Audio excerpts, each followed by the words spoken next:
Alright, I hope everyone here is for flies and nothing else, because today we're talking about boobies.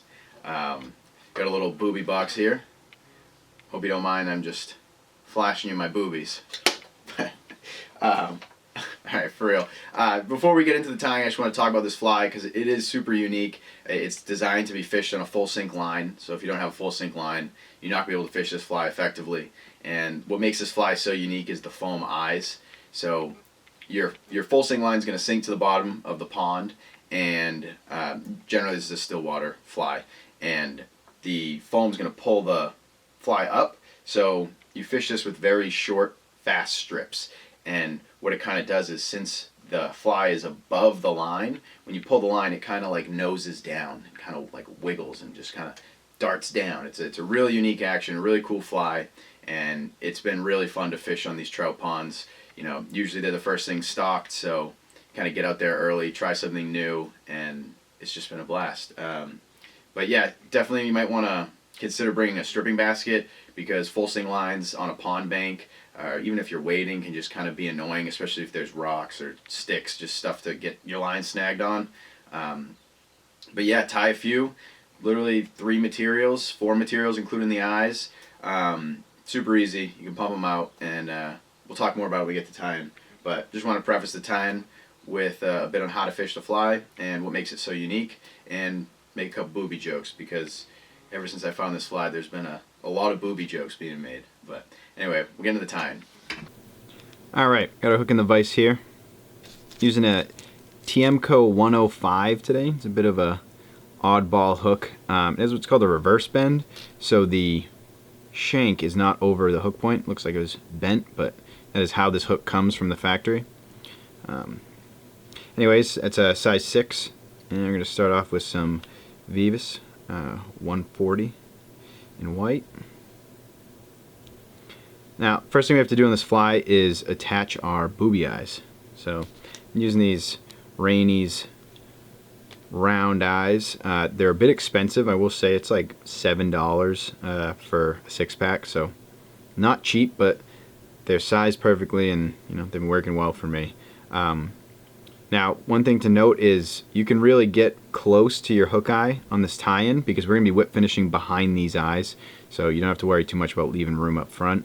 In fact, you want to move it nice and far up. So you can split these if you're too tight on your thread wrap. So what I've been doing is 3, you know, semi-tight, but you really can't reef on them, wraps each way. And then I kind of just do that a couple more times. Now, the eyes are going to be loose, but what I do is, once I've secured them a bit, is I end up hitting them with a pretty generous amount of super glue, and that seems to do the trick. Straight fiber here.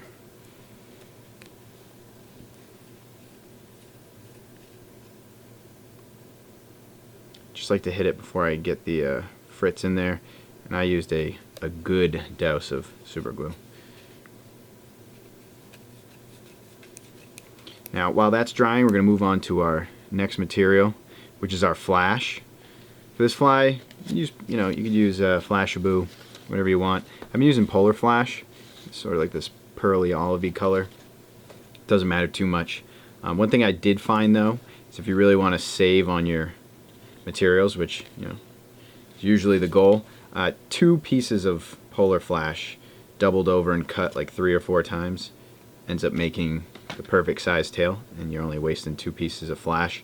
So I'm going to go ahead and cut that, and we're going to speed through it, because it definitely takes some extra time when you do it this way.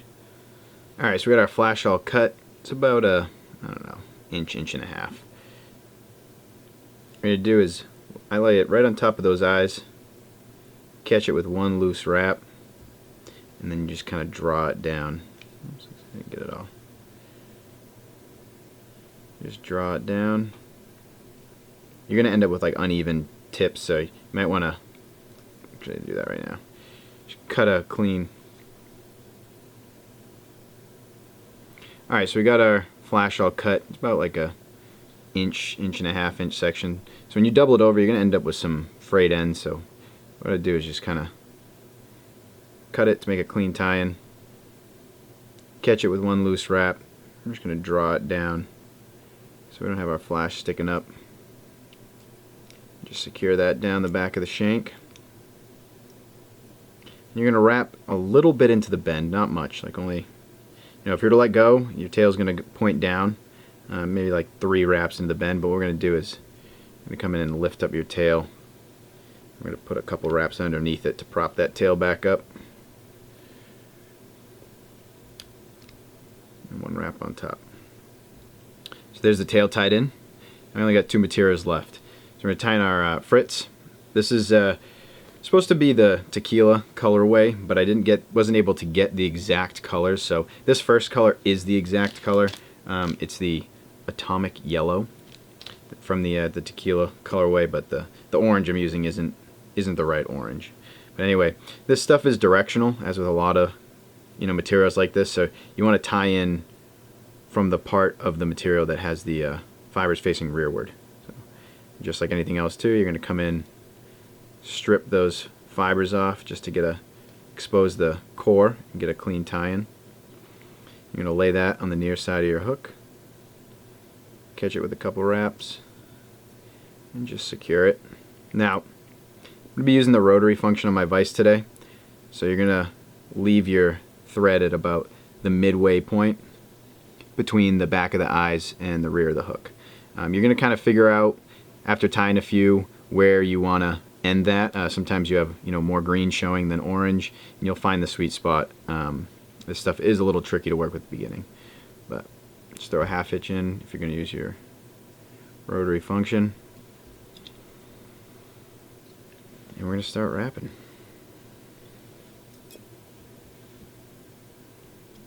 You really want to wrap this stuff pretty tight because you want to make a nice dense body. And you're not going to go that far up. Don't worry too much about the fibers sticking forward. We're going to sweep those back. About there's good. Might even be a little too much green, but we'll see. Come in and catch that. Just a couple securing wraps. And then once I got that, I like to sweep everything back. Kind of just encourage those fibers that were sticking forward to lay back.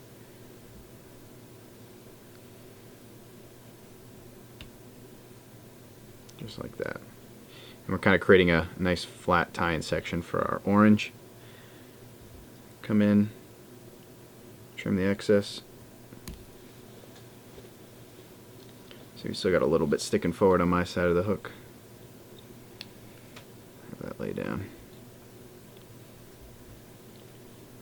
Let's use this light too much. It's a very bright fly, so I'm not sure if the colors are getting washed out, but anyway, come with our orange. Like I said, this is a little lighter than the original. This one's called Blushing Sunburst.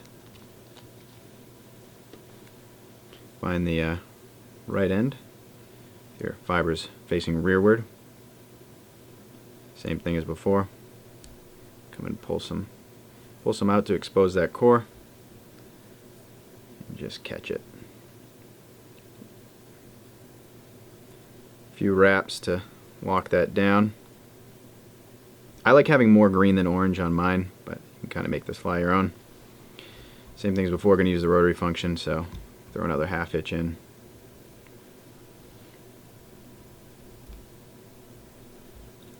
Throw that in our bobbin cradle.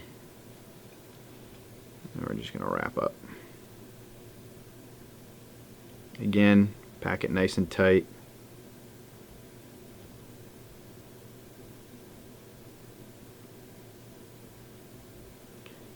About there, looks good.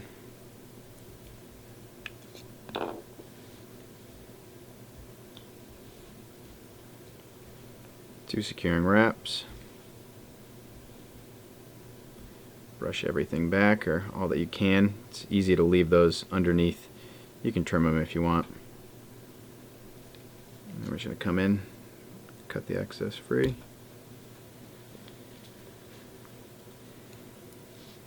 Last thing left to do, I'm just going to place a whip finish directly behind the eyes.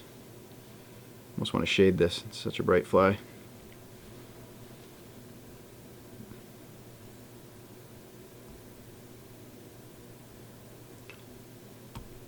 And I've been placing them on top.